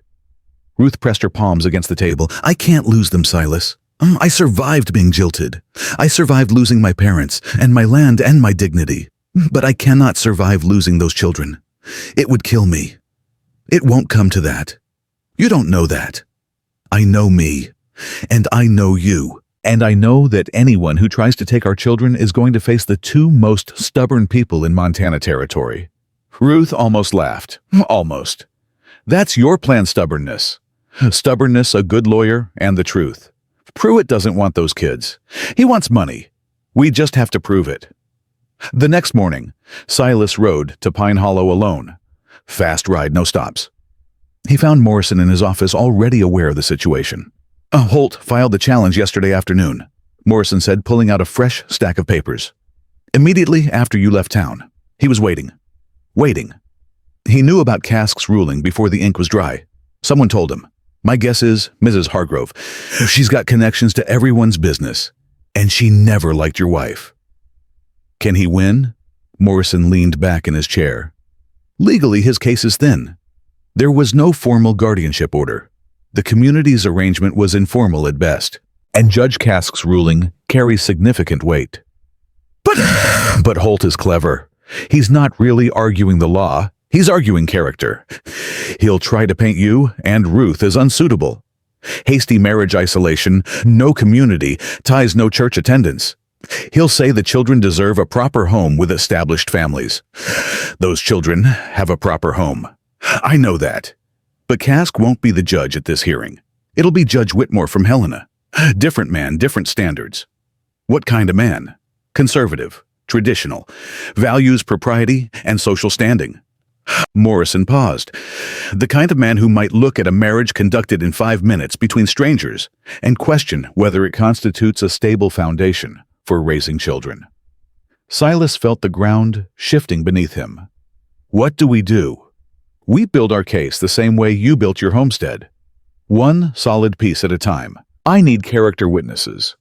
Your neighbors, the Reverend, anyone who can speak to your fitness as parents. I need documentation of the children's well-being, health, education, daily routine. And I need you and Ruth to present yourselves as exactly what you are, a genuine family. We are a genuine family. Then all we have to do is prove it. Silas rode home with a list of tasks and a cold knot of fear in his gut that no amount of determination could entirely dissolve. The 2 weeks before the hearing were the hardest of their lives. Ruth threw herself into preparation with fierce energy. She documented everything, the children's daily routine, their meals, their education.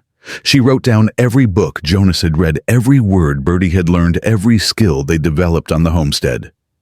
She created a detailed account of their care that Morrison said was the most thorough he'd ever seen. You should have been a lawyer, he told her. I'm a mother. Same thing, but with higher stakes. Silas rode to the Draper homestead 9 miles south. He'd met Thomas Draper only twice, brief encounters at the general store. But Tucker had mentioned the Drapers were good people, established, respected. Thomas Draper was a big man in his 50s, weathered and calm. His wife, Margaret, was the kind of woman who fed anyone who walked through her door and asked questions later. Mr. Beckett, Draper said, surprised. Didn't expect to see you. Need help, Silas said. The words cost him. 7 years of self-sufficiency made asking for anything feel like swallowing glass. Need character witnesses for a hearing. Somebody's trying to take our children. Draper's face hardened. Take your children on what grounds? Silas explained. Draper listened without interrupting. When Silas finished, Draper stood and extended his hand. Margaret and I will be there, and I'll speak to the Hendersons and the Tatums. They'll come too. You don't know us. I know you rode 9 miles to ask for help raising children that aren't yours by blood. That tells me everything I need to know about what kind of man you are. Back at the homestead, Jonas was struggling. The old fear had returned worse than before. He'd stopped eating properly, stopped sleeping. He worked from dawn until dark, reverting to that desperate pattern of trying to earn his place through exhaustion. Ruth found him in the barn at midnight, mucking stalls by lantern light. Jonas, come inside. Can't sleep. I know, come inside anyway. He followed her to the cabin. Silas was still awake, carving by the fire. He looked up when Jonas came in and saw the boy's hollow eyes, the rigid set of his jaw. Sit down, son. Jonas sat. His hands were shaking. Talk to me, Ruth said, settling beside him. What if they take us? What if this Pruitt convinces the judge and they put Bertie in one house and me in another? She won't survive it. She barely survived the walking. If they take her away from me, they won't. You can't promise that. People have been promising me things my whole life and they keep breaking those promises. Pa promised he'd get better. The neighbors promised they'd keep us together. Garrett Phelps promised to marry you. Promises don't mean anything. The words hit Ruth like a physical blow. Not because they were cruel, but because they were true. She'd learned the same lesson the same hard way. You're right, she said quietly. Promises get broken. People fail you. The world doesn't care what you've been through or what you deserve. Jonas stared at her. But here's what I know, Jonas. Your PA kept his promise to love you until the day he died. The neighbors broke their promise, but you kept yours. You kept Bertie safe. Silas promised me a roof and protection the day he married me, and he hasn't broken that promise once. She took the boy's face in her hands. Some promises hold. You just have to learn which ones to trust. How do I learn that? By watching what people do, not what they say. Have we fed you every day? Yes. Given you a bed, closed books taught you, protected you? Yes. Then trust that. Trust what you've seen with your own eyes, not some stranger with a legal paper. Jonas looked at Silas. Pa, are you scared? Silas could have lied. Could have played the strong, unshakable father, but this boy had been lied to enough. Terrified, Silas said. More scared than I've ever been. Because losing you and Bertie would be worse than anything I've been through, and I've been through a lot. Then what do? We show up. We tell the truth. We let the people who know us speak for us. And we trust that a man with the power to judge us will see what's real. He paused. And if all that fails, we fight harder. And if fighting doesn't work, then we keep fighting. There's no version of this where I stop. Jonas exhaled, long shuddering like a man setting down a weight he'd carried too long. Okay, he said. Okay. Bertie woke screaming that night. Not a nightmare about the walking or the hunger or her parents' death. Something new. The man took Jonas away, she sobbed, clinging to Ruth. The scary man with the papers took Jonas, and he put him in a wagon, and I couldn't find him, and he was gone. Jonas is right here, sweetheart. Ruth carried Bertie to where Jonas lay on his pallet. The boy sat up immediately, reaching for his sister. I'm here, Bird. I'm right here. Don't go. Don't let them take you. Nobody's taking me anywhere. Bertie crawled into her brother's arms, and Jonas held her, rocking her the way he'd done for 4 weeks in the wilderness, the way he'd done since the night their parents died. Ruth sat beside them, one hand on each child's back. Silas stood in the doorway of the main room watching. His wife, his children, this family built from wreckage and determination and love. He thought about the hearing, about Judge Whitmore, about Holt and Pruitt, and their legal challenge. He thought about the possibility, the real terrifying possibility, that a man in a black coat could look at this family and decide it wasn't enough. And he made a decision. In the morning, he saddled his horse and rode to Pine Hollow. Not to Morrison's office. To the hotel where Judge Kask was still conducting business, before moving on to the next settlement. Kask looked up from his desk, surprised. Mr. Beckett, I heard about the challenge. I need your help. I've already submitted my ruling. It's on the record. That's not what I'm asking. Silas removed his hat. I'm asking you to be present at the hearing, not as a judge, as a witness. You spoke with my children. You saw what we've built. You know the truth. Kask studied him for a long moment. That's highly unusual. My family's highly unusual. What we've got. You understand that my presence could be seen as prejudicial, that Holt could argue I'm influencing the proceedings. I understand that without you, Whitmore's only going to hear one side, the side that says two strangers shouldn't be raising children they found by a creek. And the other side is 4 people who chose each other when nobody else would have them. 4 people building something real out of nothing. That's the side that needs a voice. Kask removed his spectacles and polished them slowly. I've been a judge for 23 years, Mr. Beckett. I've seen every kind of family arrangement this territory can produce. Marriages of convenience, adoptions of necessity children, raised by grandparents, neighbors, strangers. The ones that work aren't the ones that look proper on paper. They're the ones where the people involved would burn the world down before letting go. He put his spectacles back on. I'll be there. Thank you. Don't thank me yet. Whitmore's his own man. My word carries weight, but it doesn't carry guarantees. Your word carries truth. That's enough. Silas rode home faster than he'd ridden in years. When he told Ruth, she grabbed his shirt with both hands and pulled him close. You beautiful, stubborn man. she whispered against his chest. "That's what you married. Best decision I ever made." The night before the hearing, none of them slept well. Ruth lay awake, running through every possible question, every argument, every scenario. Silas stared at the ceiling of the loft, his mind churning. Jonas sat up in his bed, his pocket knife turning over and over in his hands. Only Bertie slept soundly. Daisy tucked under her chin, dreaming whatever dreams 4-year-olds dream, when they feel safe enough to stop being afraid. At first light, they dressed in their best clothes. Ruth wore the blue dress she'd sewn for herself, her hair pinned up carefully. Silas wore a clean shirt and his only good coat. Jonas had polished his boots until they shone. Bertie wore a dress Ruth had made from flour sacks, but she'd added lace at the collar, and the little girl looked as proud as if she were wearing silk. "Ready?" Silas asked, standing by the wagon. Ruth took his hand. Jonas took Bertie's. "Ready," Ruth said.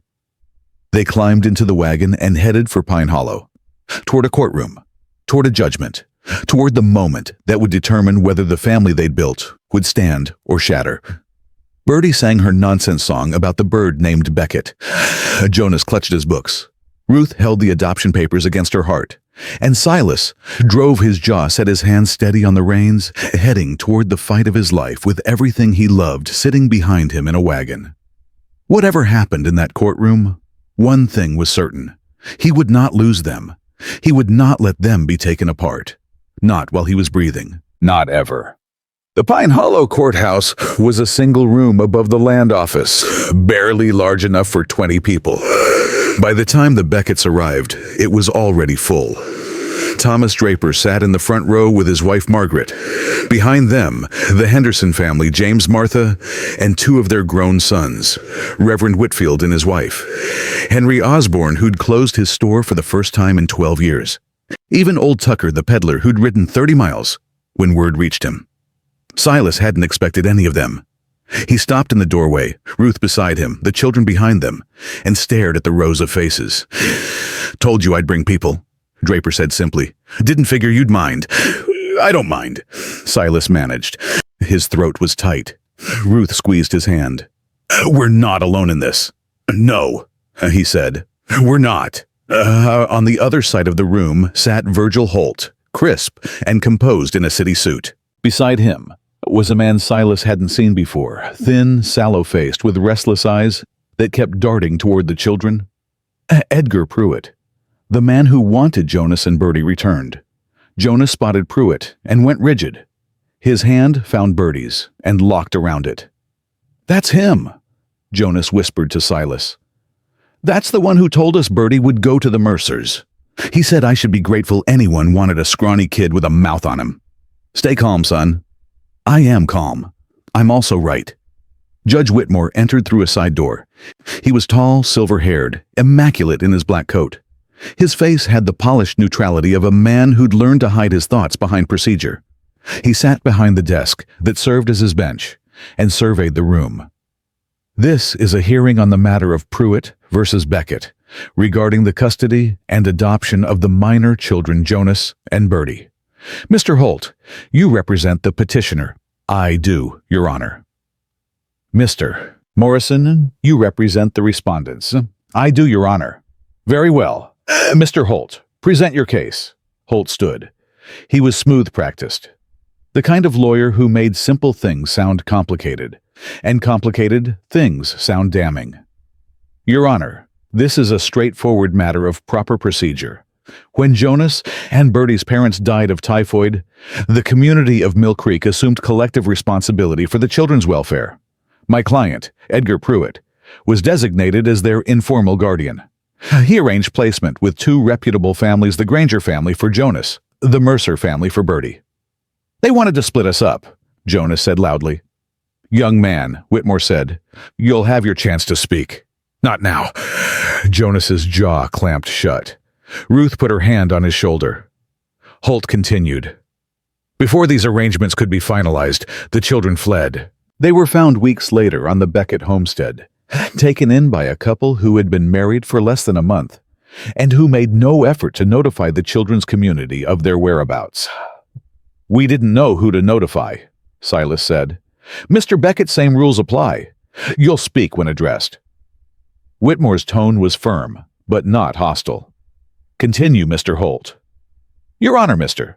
and Mrs. Beckett are no doubt well-meaning people. But good intentions don't constitute legal authority. They married on the same day they met. They have no experience raising children. They live in extreme isolation with no community oversight, no church membership, no social connections beyond what they've hastily assembled in recent weeks. Holt paused for effect. The children deserve stable, established homes with families who can provide proper upbringing. My client simply wants what's best for them. Morrison stood. Your Honor, may I respond? Go ahead. Mr. Holt speaks of proper procedure and established homes. Let me address both. First, there was no formal guardianship order. No court appointed Mr. Pruitt as guardian. A group of neighbors made informal decisions about 2 orphan children without consulting the children themselves or any legal authority. That's not procedure, that's convenience. It's community responsibility, Holt interjected. It's adults deciding a 12-year-old boy should be separated from his 4-year-old sister because nobody wanted the burden of taking both. Morrison turned to the judge. Second, regarding stability. The Becketts have provided these children with food shelter, clothing, medical care, and education for over 2 months. The children are healthy, growing, and thriving. Judge Kask of this territorial circuit interviewed both children privately and approved the adoption. He found no evidence of coercion, neglect, or improper treatment. Judge Kask's Preliminary approval is exactly that, preliminary, Holt said, subject to review. Judge Kask is present today, Your Honor, Morrison said, and willing to testify as a witness. Whitmore's eyebrows rose. Judge Kask is here. From the back of the room, Kask stood. Small, thin-faced, those sharp gray eyes taking in the entire courtroom. I am, Your Honor, if you'll permit me. Whitmore studied his colleague for a long moment. This is unusual. The situation is unusual. I believe my observations are relevant. I'll hear you. Take the witness chair. Kask moved to the front and sat with the composed authority of a man accustomed to being on the other side of the bench. Judge Kask, Morrison said, you interviewed both children privately. What did you find? I found 2 children who have experienced significant trauma, parental death, homelessness, starvation, and who are demonstrating remarkable recovery under the Beckett's care. Did you find any evidence that they were being held against their will? None.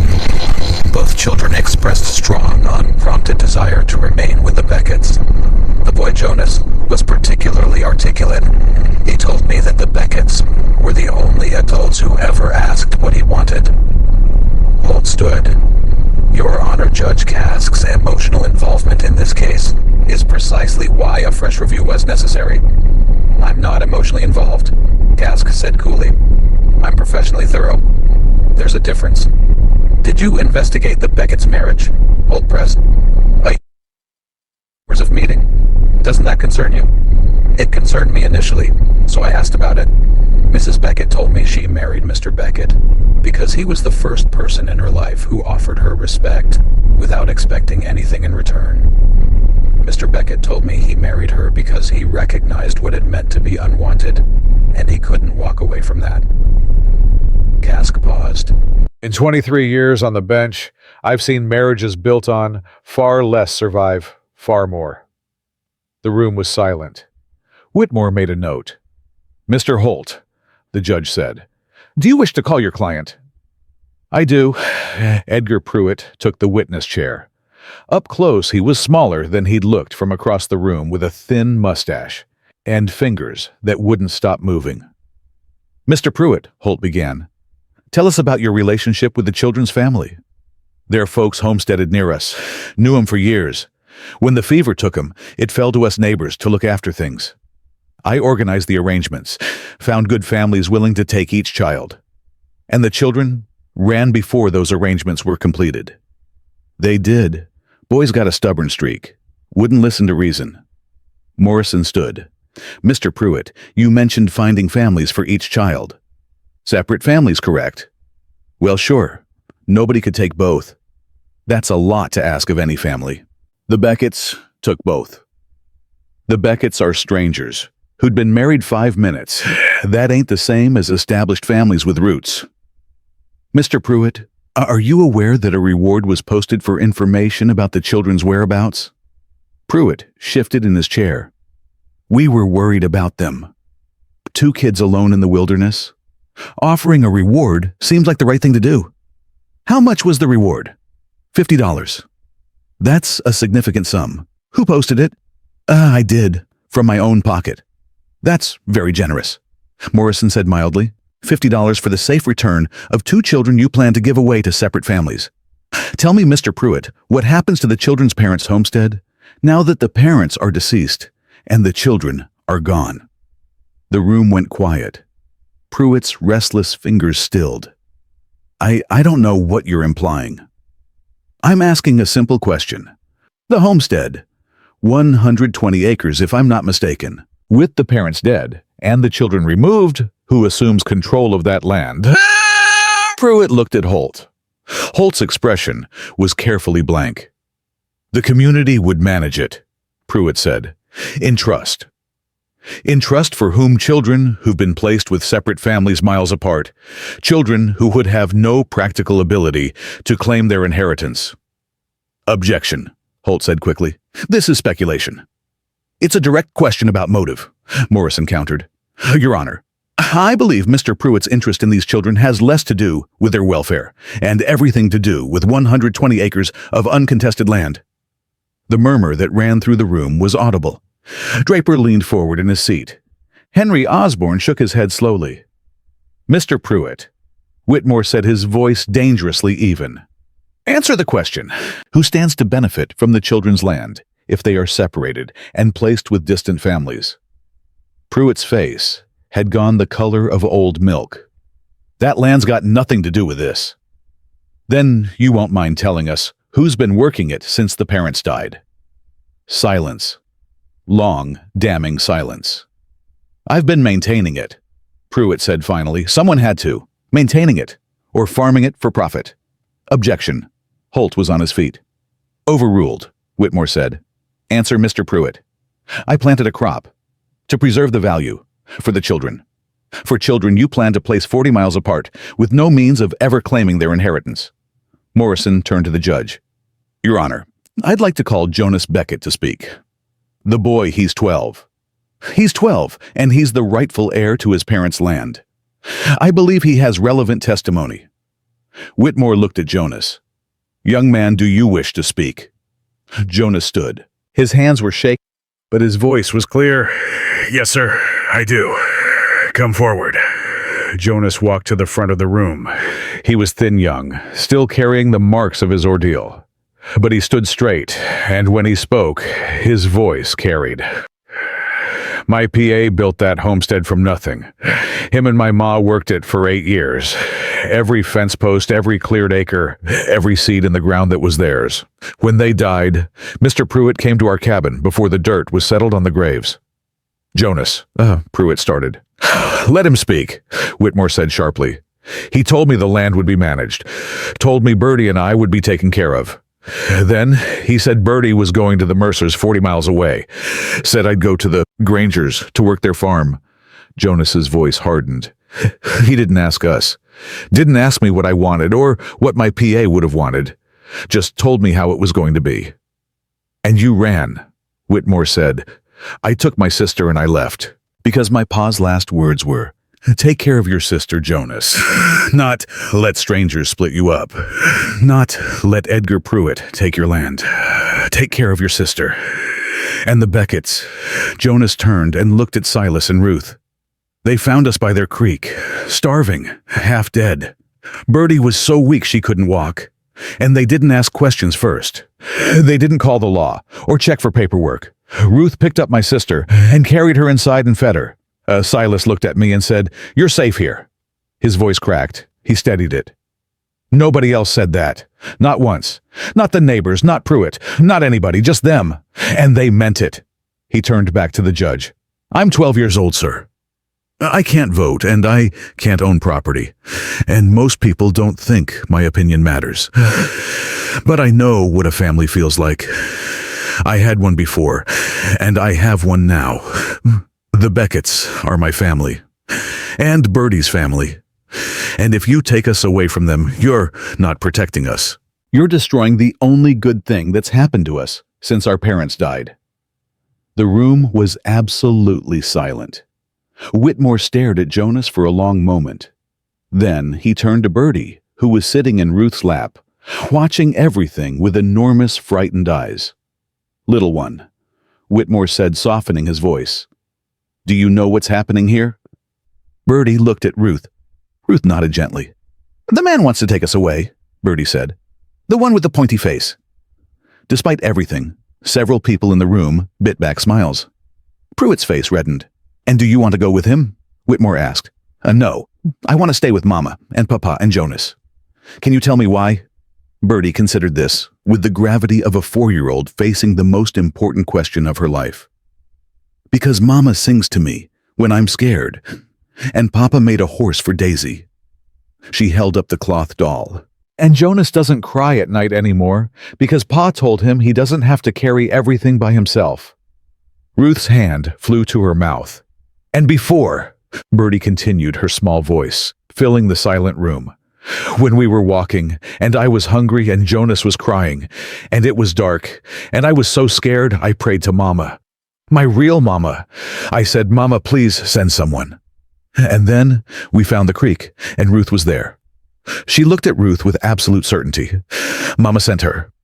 The sound Ruth made was not a sob. It was something deeper. Something that came from a place beyond grief or joy, from the place where love breaks you open and puts you back together differently than you were before. Whitmore removed his spectacles, cleaned them, put them back on. His composure was intact, but his hands weren't quite steady. "Mr. Holt," he said, "do you have further arguments?" Holt stood slowly. He looked at Pruitt, looked at the room full of witnesses, looked at a 4-year-old girl holding a cloth doll and telling a judge that her dead mother had sent her a new one. "No, Your Honor, we do not. Mr. Pruitt, I'm going to be direct with you." Whitmore's voice had turned to cold iron. "I believe your interest in these children is primarily financial. I believe you've been farming their parents' land for your own profit. And I believe your challenge to this adoption was motivated not by concern for the children's welfare, but by the threat that their legal placement with the Becketts would give them and their adoptive parents standing to reclaim that land.